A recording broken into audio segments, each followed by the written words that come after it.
What exactly is the Great Reset? Now, most of us at this point in time have heard about or are rather familiar with the most popular phrase associated with the Great Reset, which is the famous, "You will own nothing and be happy." Now, this statement alone is rather concerning when you consider that the ones that are saying it are the wealthy, powerful, financial elite of the world. Now, thus far, there have been many interpretations on what exactly that statement means. And if you were to go to the World Economic Forum website or read any of the books Klaus Schwab has written, and he's the guy who's responsible for the Great Reset and writing the Fourth Industrial Revolution, which it's all centered on, you'd realize that it's unclear what exactly is meant by the statement, "You will own nothing and be happy," including what the plan is to get the world to that place. However, if you do a bit of research about people like Bill Gates or companies like BlackRock or Vanguard, you'd find out that a lot of them are buying up as much real estate and as much property as they humanly can. Why? Perhaps they want to one day rent all of this to everybody, right? We'll see.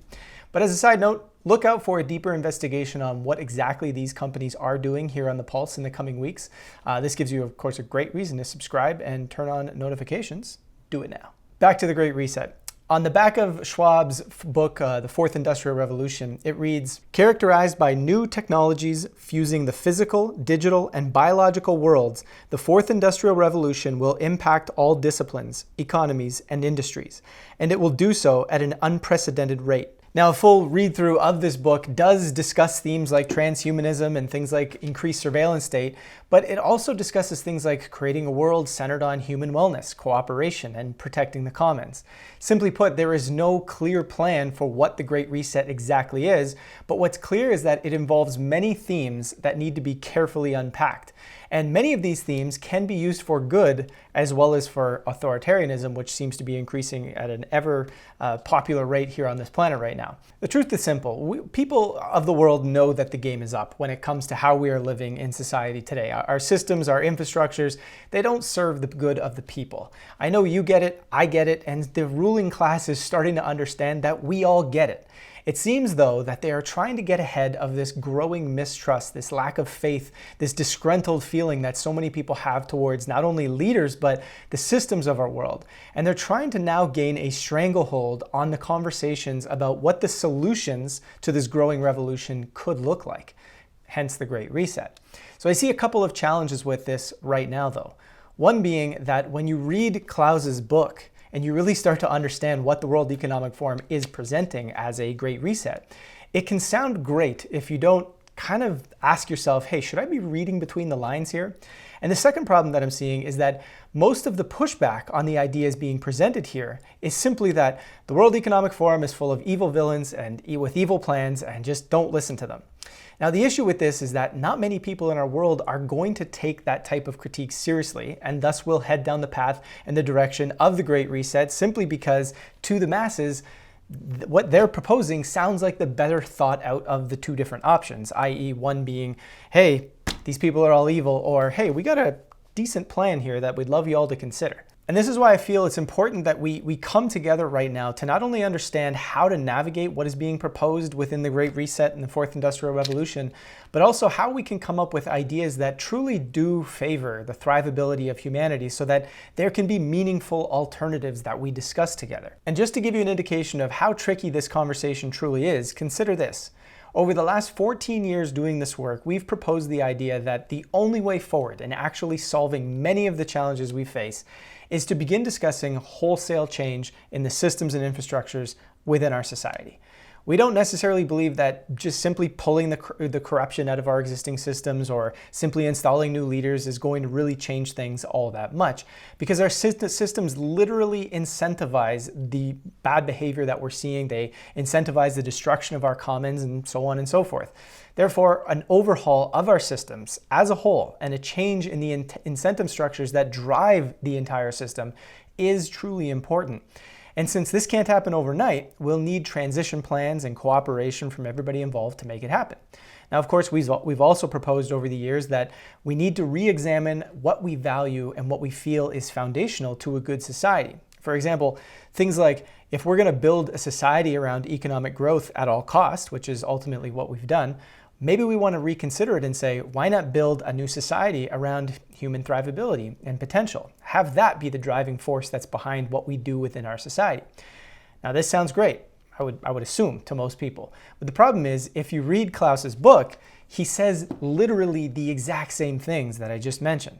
Not only that, the way he proposes that we get there is strikingly similar to what we ourselves and other future thinkers have been proposing for decades. For example, in the Fourth Industrial Revolution, Schwab writes, "We can only meaningfully address these challenges if we mobilize the collective wisdom of our minds, hearts, and souls. To do so, I believe we must adapt, shape, and harness the potential of disruption by nurturing and applying 4 different types of intelligence. Contextual, the mind, how we understand and apply our knowledge. Emotional, the heart, how we process and integrate our thoughts and feelings and relate to ourselves and one another. Inspired, the soul, how we use a sense of individual and shared purpose, trust, and other virtues to effect change and act towards the common good. Physical, the body, how we cultivate and maintain our personal health and well-being and that of those around us to be in a position to apply the energy required for both individual and systems transformation. Let us together shape a future that works for all by putting people first, empowering them, and constantly reminding ourselves that all of these new technologies are first and foremost tools made by people for people. Let us therefore take collective responsibility for a future where innovation and technology are centered on humanity and the need to serve the public interest, and ensure that we employ them to drive us all toward more sustainable development.